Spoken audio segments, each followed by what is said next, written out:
buonasera da Sicilia 24, i titoli del telegiornale.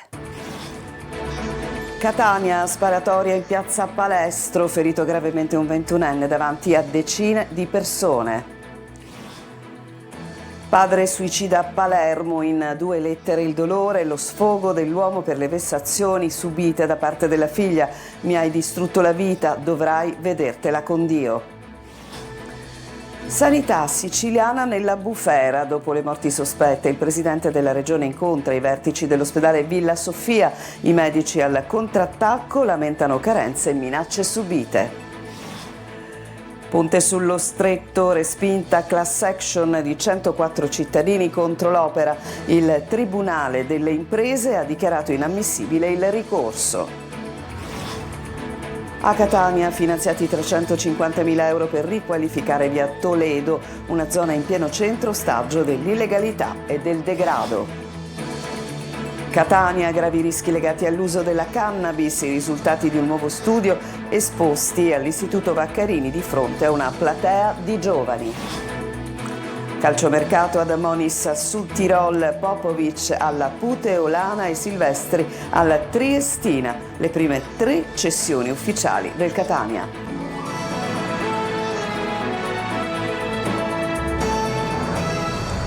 Ben trovati, Far West a Catania, un giovane di 21 anni gravemente ferito a colpi d'arma da fuoco. Sotto lo sguardo attonito di decine di persone, sparati una dozzina di colpi in piazza Palestro. È andato per noi Tonino De Mana.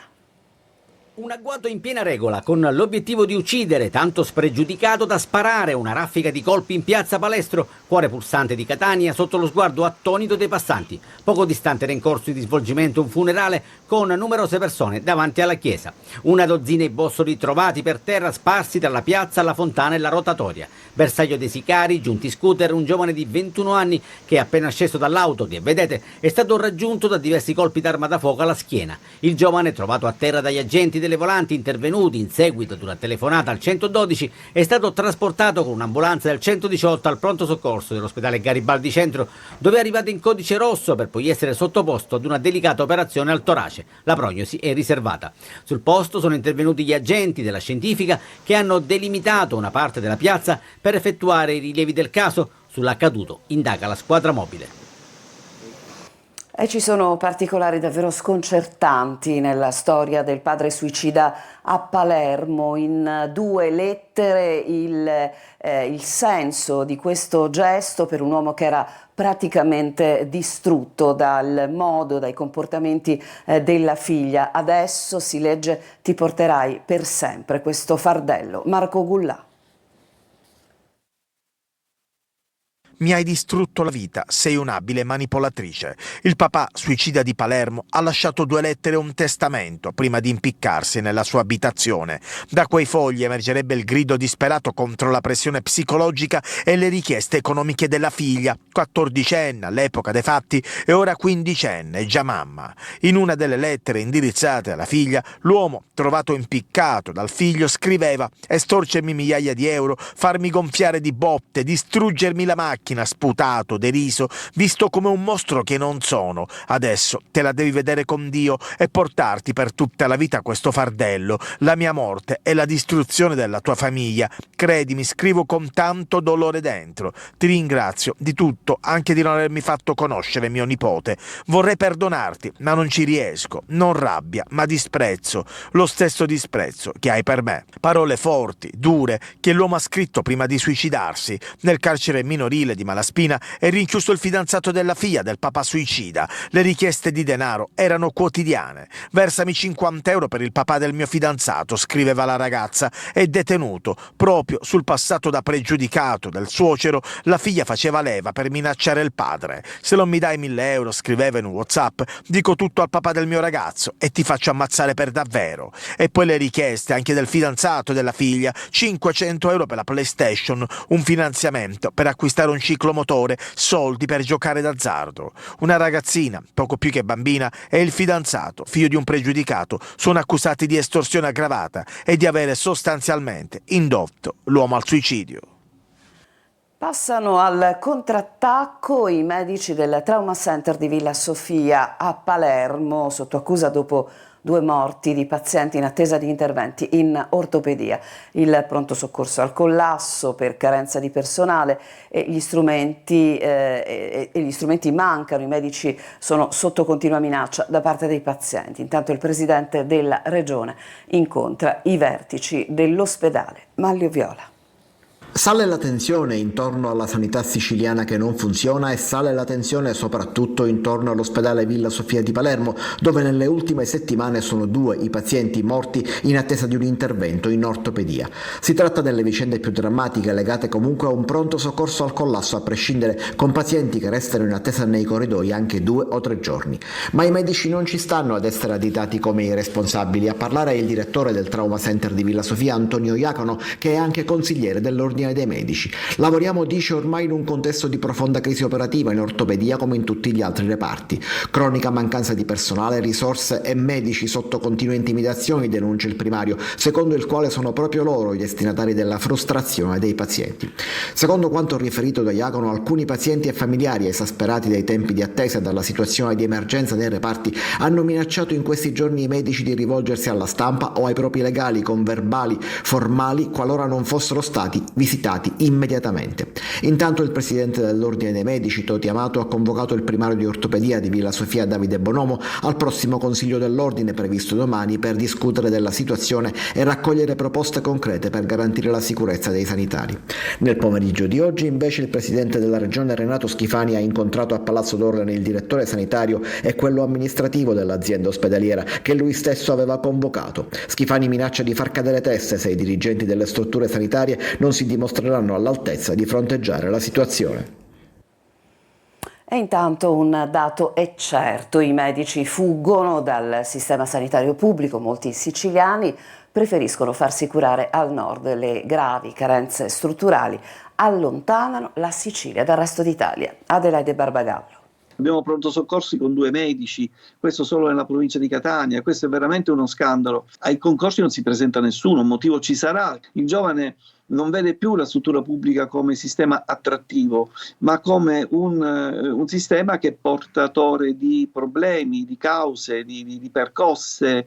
Carenza di personale e un'organizzazione spesso poco efficiente. Sono tanti i mali della sanità in Sicilia. Bisogna aumentare le aree di emergenza, bisogna attivare i posti letto che l'ultima rete ospedaliera del 2019 non ha visto attivare. Stiamo parlando di 2000 posti letto. Sempre più siciliani preferiscono farsi curare al nord. Secondo l'associazione Gimbe, se si dovesse andare avanti così, le regioni virtuose rischiano di non poter curare i loro residenti. In Sicilia i ritardi strutturali rischiano di allontanare l'isola dal resto d'Italia. Ci sono reparti che sono sottodimensionati e parliamo soprattutto dei reparti di emergenza-urgenza, quei reparti che fanno il front office e che devono garantire al cittadino la salute. La politica deve sapere che il sistema sanitario nazionale deve essere sostenuto senza se e senza ma, non possiamo più fare finta di niente o prorogare dei sistemi che sono solo fonte di spesa. Intanto a Catania è stato inaugurato un rinnovato servizio psichiatrico di diagnosi e cura dell'ASP. Si trova all'interno dell'ospedale Garibaldi Centro, 10 posti letto in attesa di completare tra l'altro l'attivazione del servizio anche all'ospedale Cannizzaro. Simona Mazzone. Un importante tassello si aggiunge alla rete dei percorsi di salute mentale a Catania con l'inaugurazione del nuovo servizio psichiatrico di diagnosi e cura dell'ASP all'interno del presidio ospedaliero Garibaldi Centro. Si tratta di una struttura ospedaliera che accoglie persone in situazioni di urgenza ed emergenza, pazienti che vivono in uno stato di sofferenza psichica quando non sia possibile mettere in atto idonee misure sanitarie extraospedaliere.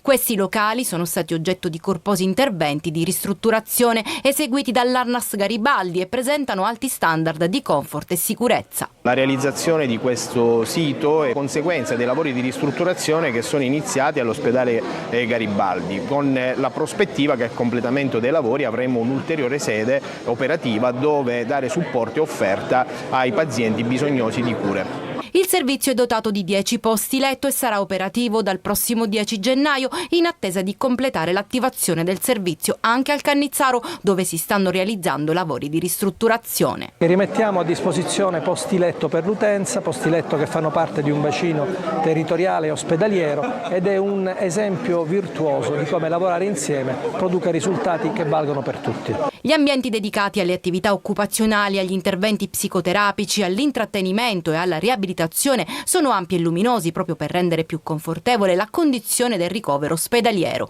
All'inaugurazione ha partecipato anche l'attore Gino Astorina. Inammissibile lo è, secondo il Tribunale di Roma, la class action di 104 cittadini contro la società Stretto di Messina. Sconfitta per i signori del no, dice il vice premier Salvini. Orazio Longo. Arriva la decisione del Tribunale delle Imprese di Roma che ha respinto la class action presentata da 104 cittadini che avevano mosso un'azione inibitoria collettiva contro il ponte e in particolare contro la società Stretto di Messina SpA. La richiesta dei ricorrenti era quella di accertare la responsabilità della società e il danno ingiusto causato per la violazione del dovere di diligenza, correttezza e buona fede, proseguendo nell'attività per la realizzazione del ponte sullo Stretto, nonostante, secondo i ricorrenti, l'opera non abbia alcun reale interesse strategico e non sia fattibile sotto i profili ambientali, strutturali ed economici. Il loro ricorso è stato rigettato perché non c'è ancora un progetto definitivo. I giudici hanno sentenziato che non c'è alcun pregiudizio evidente, nessun danno ambientale in questa fase e quindi l'azione inibitoria è prematura e non è giustificata da alcuna motivazione, poiché la società Stretto di Messina agisce in base a una legge dello Stato e le procedure di approvazione del progetto definitivo sono ancora in corso. Nella sentenza, la 17ª sezione del Tribunale di Roma ha condannato i ricorrenti al pagamento delle spese di giudizio in favore della società Stretto di Messina nella misura di circa 240.000 euro, oltre gli oneri di legge. Per il vice premier Matteo Salvini quella di oggi è una sconfitta per i signori del no. Di importante risultato parla l'amministratore delegato della società Pietro Ciucci. L'obiettivo dei ricorrenti era unicamente quello di rallentare le procedure in corso, ha detto Ciucci, mentre i legali dei ricorrenti stanno ragionando su un ulteriore ricorso dopo aver letto le motivazioni della sentenza. Una delegazione di rappresentanti di associazioni e movimenti politici è stata ricevuta oggi dal vice sindaco La Greca e dall'assessore ai servizi sociali del comune di Catania, Brucchieri, per approfondire le questioni relative alle disposizioni vigenti per il controllo telematico dei varchi di accesso alle aree pedonali, con particolare riferimento ai cittadini diversamente abili. È stato chiarito che il contrassegno rilasciato alle persone con disabilità non è legato a una specifica targa di autovettura, ma alla stessa persona con disabilità. L'amministrazione comunale è disposta a valutare la possibilità che i diversamente abili, ove consentito, possano accedere non solo con mezzi modificati alle aree pedonali o a traffico limitato. Questa mattina le associazioni avevano manifestato in sit-in sotto la prefettura contro la ZTL. Speranze di rilancio a Catania, finanziati 350.000 euro per riqualificare via Toledo, una zona in pieno centro, ostaggio dell'illegalità. Il servizio.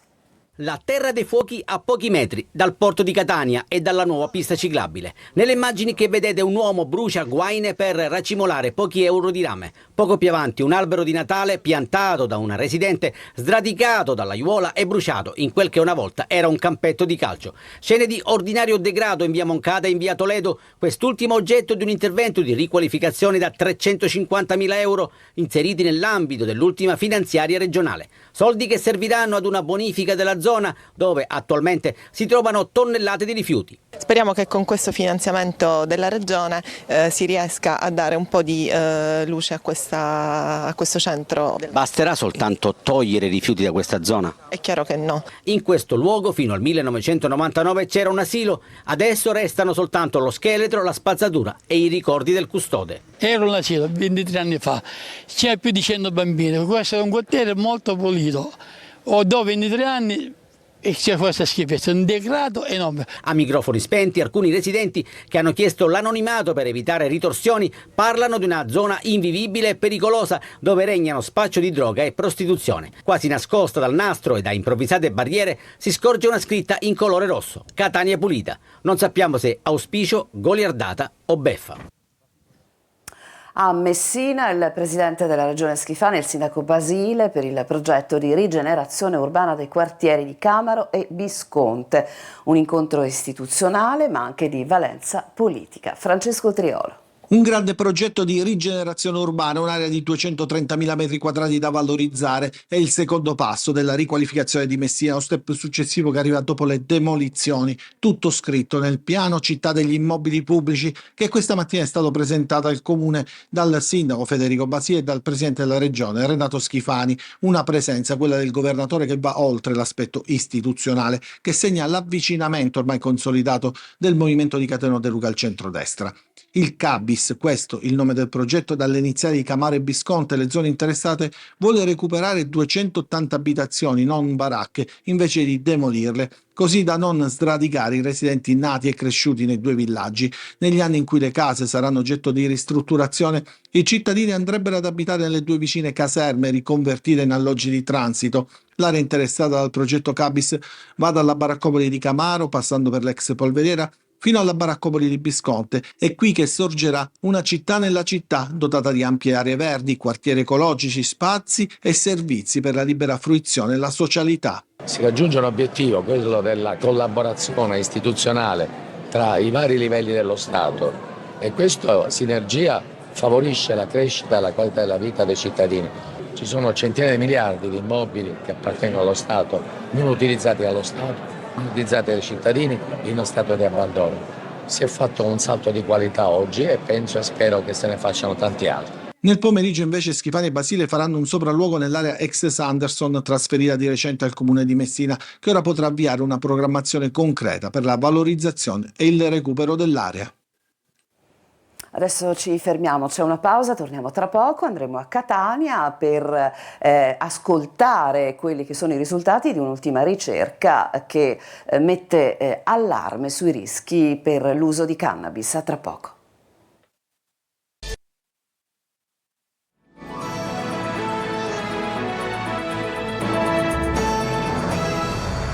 Seconda parte del nostro telegiornale a Catania, all'Istituto Vaccarini si è parlato dei rischi legati all'uso della cannabis, i risultati appunto di un nuovo studio esposti davanti a tanti giovani. Sentiamo Simona Mazzone.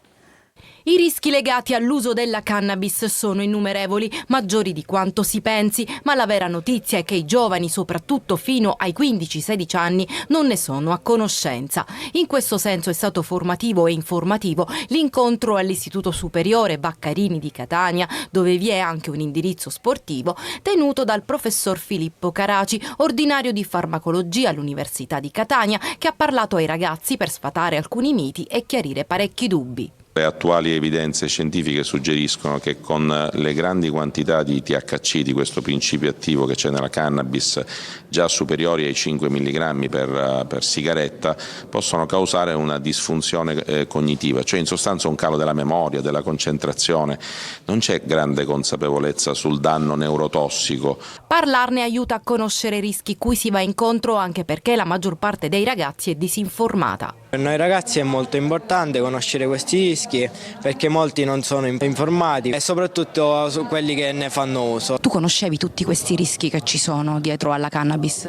No, zero, non sapevo nulla, ma ne parlo a nome di tutti. Tra gli adolescenti anche chi è informato sui danni reali che provocano le droghe. Non bisogna rifugiarsi dietro a queste droghe, magari se si sta attraversando un periodo difficile. Io dico sempre che bisogna affrontare i problemi, bisogna andarci incontro e trovare sempre delle soluzioni. Delle reali conseguenze legate all'uso di droghe, anche definite leggere, si dovrebbe parlare con maggiore attenzione e precisione ai ragazzi, ma ancora, secondo il professore Caraci, sul territorio non si fa abbastanza. Ad Agrigento, al Liceo Politi, si coltiva la legalità con la piantumazione della talea dell'albero del giudice Falcone. Davide Sarto. Un messaggio di speranza e giustizia, quello lanciato dagli studenti del Liceo Politi di Agrigento con la talea della legalità, un ponte tra istituzioni e giovani.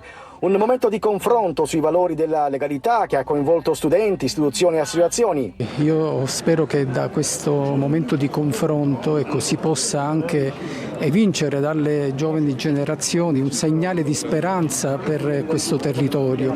Sappiamo che è una terra che è afflitta da tanti problemi e fenomenologie criminogene veramente molto marcate. Un messaggio di assoluta legalità che mette insieme un po' la storia di quello che è accaduto, ma soprattutto che si proietta verso il futuro. Il gesto simbolico della piantumazione di una talea dell'albero falcone, proveniente dalla Calabria, ha rappresentato l'impegno collettivo per coltivare speranza, giustizia e libertà. La piantumazione di questa pianta, la talea dell'albero falcone, è altamente simbolico, anche voglio dire per le caratteristiche di questa pianta, una pianta imponente, una pianta resistente, ci deve fare pensare che il contrasto alla legalità, non soltanto alla criminalità organizzata, deve sicuramente nel tempo più velocemente possibile soppiantare tutte le forme di illegalità che ci sono sul nostro territorio. Che noi puntiamo molto sul potere, dell'educazione per avere una società migliore, e una società migliore passa attraverso questi due binari: rispetto per la natura e rispetto per la legalità. Un'iniziativa che testimonia che il seme della legalità possa attecchire anche attraverso piccoli gesti simbolici per generare un futuro più consapevole e partecipato. Ci fermiamo ancora subito dopo il calcio con il calciomercato del Catania.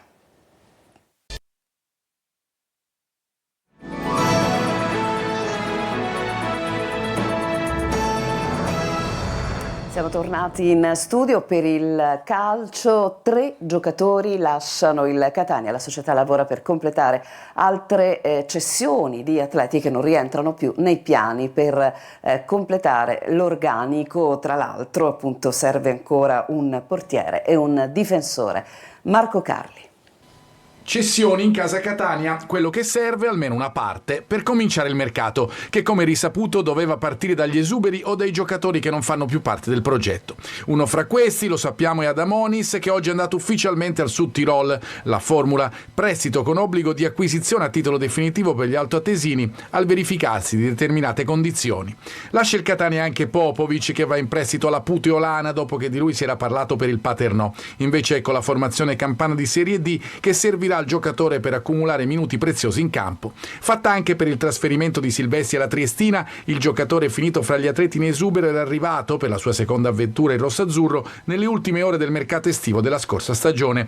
Tirelli infine, giovane portiere, passa sempre con la formula del prestito dal Siena al Livorno, restando di proprietà del Catania. Le cessioni, come risaputo, servono soprattutto per privarsi degli ingaggi e dare la caccia ai tasselli che mancano per rinforzare la squadra. Il portiere prima di tutto, così come il difensore, ma sulla base delle prossime trattative in uscita si potrà andare a migliorare anche attacco e centrocampo. Almeno questo è l'obiettivo. Una trattativa che unisce 2 squadre siciliane, il Messina e il Catania, e quella per Monaco, pronto per i giallorossi, ma la situazione in casa messinese è particolare. Si attendono i voleri di Cissé, imprenditore lussemburghese e CEO di AAD Invest Group, nuovo proprietario, e contemporaneamente la firma del DS Roma. In casa Trapani Lentella accelera per Fall.